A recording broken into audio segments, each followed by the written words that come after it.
Total Recall, originally released in 1990 and based on the short story We Can Remember It For You Wholesale by Philip K. Dick, was adored by audiences and was a smash hit at the box office. But as for the 2012 remake, not so much. So why was that? Let's take a deep dive and find out.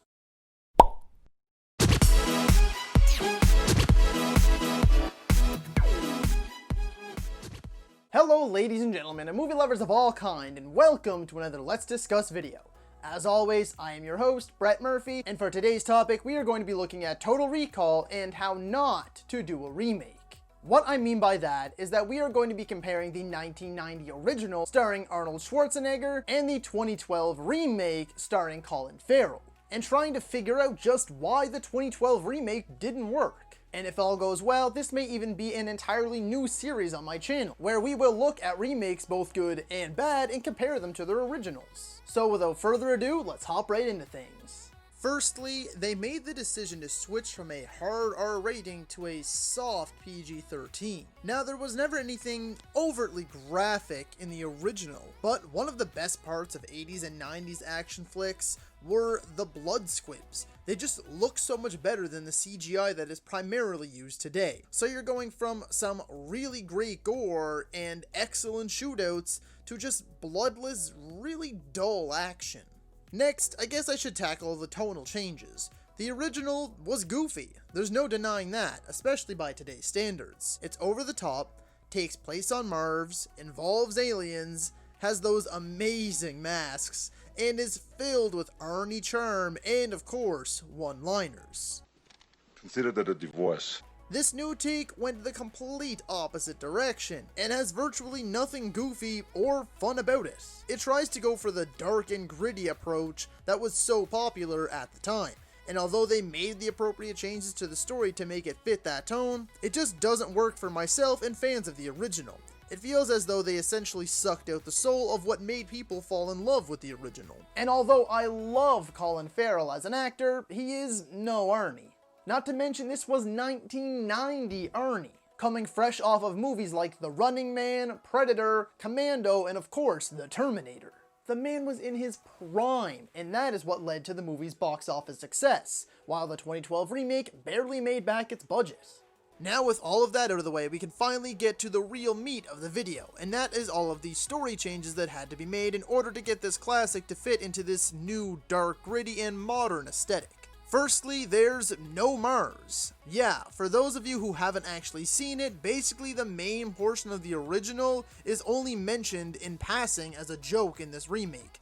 I'd say at least half, if not more, of the original takes place on Mars, and that is now completely gone. Instead, it is replaced with The Fall, which is basically a bullet train that travels through the middle of the Earth to get from one side to the other because there are only two habitable locations left on Earth. The United Federation of Britain for the middle and upper class, and the Colony for those in poverty. Next is that there are no mutants. Mutants played both a major and essential role in the original, and they are nowhere to be found in this remake. Instead, the mutants are replaced for robots, because that's more modern, I guess, but the robots are also the bad guys, so again, it's just sucking out that uniqueness that the original had. After that is the fact that Douglas Quaid is sort of a sleeper agent in the remake versus just Arnie in the original. They took the Jason Bourne approach on this one. He gets a gun to his head and it just triggers him. He quickly takes out a room full of heavily armed guards with ease before he snaps back to reality and realizes what he just did. He's a badass who just needed an awakening. He used to be a heavily trained operative, the best of the best, while Arnie was just Arnie. That was it, a bodybuilder with a gun and one of the biggest badasses on the planet at that time. Staying on the topic of our main character, there were also a few more changes throughout the story. When Remake Quaid is first confronted by himself from the past through a video, his past self is on the run, being hunted and in a panic to get out the info, while Arnie's is calm and cool and simply tells him what he needs to know. When Remake Quaid meets up with his former self once again, he is greeted with an interactive hologram for which he can directly ask questions to, and he is spoon-fed the information that somewhere in his memory, locked away, is a kill code for all of those robots. whereas Arnie has to meet up with the leader of the mutants and get his mind read towards the end of the movie after a long and violent journey to find out what's locked away in his head, which also ends up being ancient alien technology which would supply Mars with oxygen. Stuff like this just takes away from the story. That mystery played a big part in the original and was a main driving force. And while in the remake, it just comes as part of a major exposition dump. Wait just a hot minute.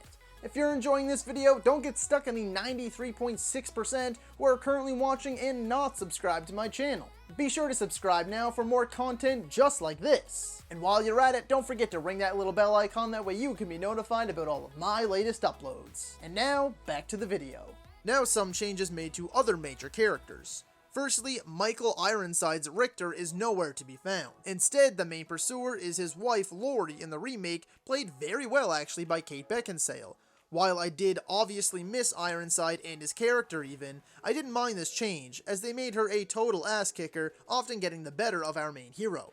Next is that Harry, now played by Bokeem Woodbine, doesn't try to kill Quaid like in the original, and instead replaces that random doctor that confronts Quaid, trying to convince him he's still at recall. This made sense to me honestly, as I think Quaid would be more trusting of a friend than some random man claiming to be a doctor after he just spent hours being chased by people trying to murder him.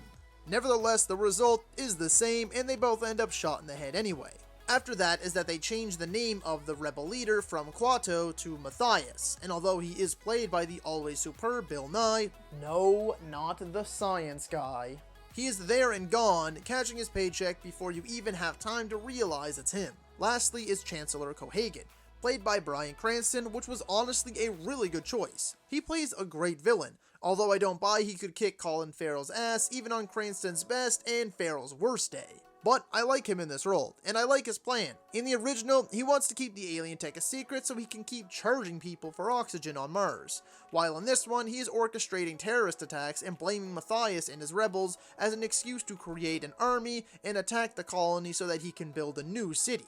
Also, there were no signs of great characters like Benny or Tony either. And oh, I almost forgot one more, and how could I have, because it was the biggest betrayal of the movie, and that is that they scrapped the Johnny cabs. And they did it in favor for these sort of like, flying, floating cars? I don't really even know what to call them. They work by like magnets or something? I don't know, it's weird. Either way, I was pissed because I loved those guys. The last thing I wanted to touch on is that the original had a more ambiguous ending in my mind. You're left wondering if it really happened or if it was all part of Recall's implanted memories. Arnie addresses that it may be a dream, and as they share one last final kiss, the light in the distance brightens as we fade away. Not only that though, but when he is first being put to sleep before the implant, you see him getting very tired and hazy. We then cut away, and when we come back we see him in a violent rage. While the remake, we never see him get tired, or even any hints that he could have been put under and is still at recall right now. They catch that he is lying about his past, and they get ambushed before anything can even happen. So really, there's no doubt in my mind that all of that really happened. All in all, I don't hate this remake, I just hate that it had to be a remake. If they would have just changed a few things around, including the title, it could have been a really solid, entertaining, albeit generic action sci-fi flick. I mean, it looks pretty, and the cast all do a great job with what they're given, but Total Recall was a 90s movie meant for the 90s. Arnie was in his prime. It was hammy, it was cheesy, goofy, R-rated, and just plain fun. These modern changes just sucked the soul right out of it, and that's why it should have been left alone. So that is all for today's video, folks. Be sure to let me know down in the comments if you agree with me or disagree with me, and feel free to let me know what other remakes you'd like to see me cover. If you enjoyed the video, consider hitting that thumbs up button, and if you'd like to see more content, consider subscribing to my channel and ringing that little bell icon, that way you can be notified about all of my latest uploads. As always, stay safe, thank you so much for watching, and that's a wrap. Hey you, yeah you, if you made it this far, just know I appreciate you, and while you're here, consider hitting that subscribe button.